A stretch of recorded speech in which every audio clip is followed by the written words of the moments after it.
Alright guys, it is, hell time is it? 4:30 in the morning? 4:30 in the morning, I got some stuff I gotta do. My computer's kind of ticking me off. I'm not on drugs. For some reason I get people here and there thinking that I'm on drugs and I'm tweaking and all this. Actually, as of right now, every single one of my videos I'm sober in. Completely sober. No alcohol, no drugs, no nothing. I'm on probation for a DUI, and my job gives random drug screens, and I mean like the real random drug screens. Like they draw your name, you go pee in a cup right then, right there, or you're fired, and you have 2 hours to do it. So just for all of you that think my 4 o'clock in the morning escapades are because I'm messed up, you're wrong. It's because I work nights. And it's peaceful at night. There's nobody awake to bug you. Anyway, blah, blah, blah, blah, blah. Yeah, I'm rubbing my nose even.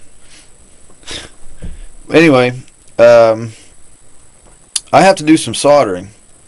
And I have to solder some ring terminals. This is my new wide-angle lens, which don't really need for this video, but I'm going to show it to you anyway, because this is going to be used in the future if you watch my videos. But I'm going to show you how to solder ring terminals on some wire. I'm going to be using 8-gauge wire in this demonstration, but here's what you need. You need this guy right here, which is a propane thing. You turn the nozzle, click the button, boof, flame pops out. You need some, let me get the macro, silver plata, yada yada. You need some solder. And you need some flux to put on it. And then you need some ring terminals. Yeah, you got ring terminals? I got a few. There's some all different shapes and sizes. These little guys, they're too small. I thought they were bigger than that, but I got a shitload of them. Those guys, and then these are my very special ones. I like these a lot. These are going for my 0-gauge. I'm going for my battery. This is all for my Civic stuff. And going for my batteries and back to my bus bars and all that good stuff for an awesome connection. Now these are tin copper. These are still copper. I take a sandpaper to these. They turn that color. Just not easy. So yeah, got a few ring terminals. Here's what they look like now. Here, shine down this guy. No wide angle. Wide angle. Same spot. You can see 4 of them right there, plus 3 on the bottom. Wide angle does make a little bit of difference. Hopefully it'll help when I'm in vehicles and shooting car audio videos. Anyway, I'm going to set some stuff up and find my right ring terminals. Also need your wire. It's my 8-gauge wire. I've already did some. See, turning the copper there. That's sorry, always bad lighting. Apologize. That's the other side's not done. That's just electrical wire on there. God, 4 minutes in already. I talk too much. Okay, let me get going. Let me show you what's up. Okay, got my wire. This is my flux. Get you a little bit and coat it. Coat it on your wire for a good connection. You might not need that much. I'm not a professional, but yeah, some on there. And find your right ring terminals that fit good. These will be these guys. And sorry, no, none of my ring terminals are for sale. I bought them on a website. Websites I cannot think of the site right now.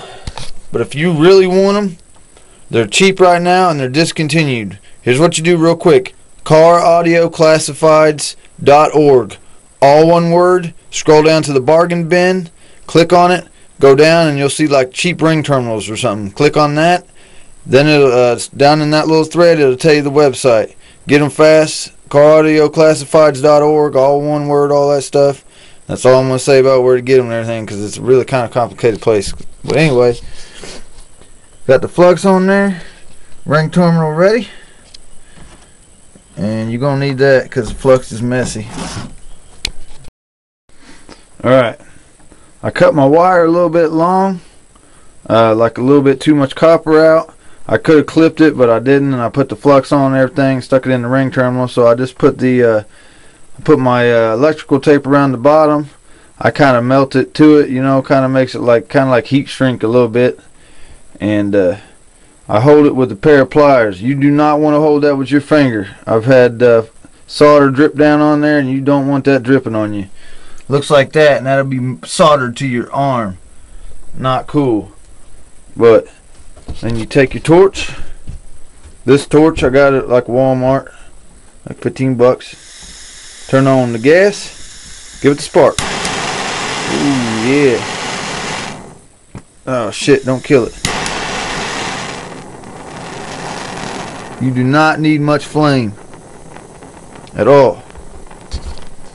And then, dang, I don't know how I'm going to do this two hands. What you do is you heat up the back. See, I'll be heating up the back of it. Stick your flame on there. I might do a little bit more flame. But when you heat up the back like that, and you got your solder, make sure you have that out. Have that in your right hand. Whew, smell it cooking. Have that in your right hand, and then after you heat that up for about 10 seconds from the back, you can touch that solder right there on the front. Touch it right on the front, and it'll melt right down into it. Touch it on the front. After about 10 seconds, it'll melt down into it. You can take it off and give it a little break. Give it time to settle down in there, because it'll leak down in there a little bit. It'll leak down in there, and then you know, you can settle a little bit, and it'll probably leak out the bottom too. But let me do a little bit and I'll show you. As you can see, it kind of started to melt down on there.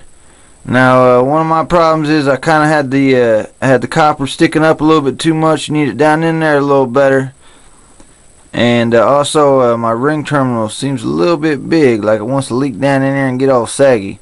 Another thing, don't squeeze real hard on your pliers for your on your wire here, because you can puncture through it. Now I didn't. I don't squeeze too hard, but don't squeeze real hard on it. But it's pretty simple. You can try different ways, use a vise and all that.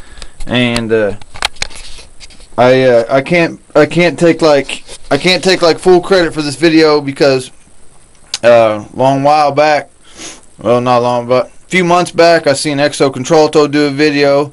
His video is probably better than mine, so you might want to go check out his video. He makes it look better and professional. I also I don't know, I've seen how to do it a few different ways. I've read on forums, read a lot about it. This isn't my best experiment. It works better on my zero gauge closed in terminals, kinda. I don't know, it's a weird deal, but figured I'd give you guys a tip on how to do things alone when you don't got no help. So thanks for watching.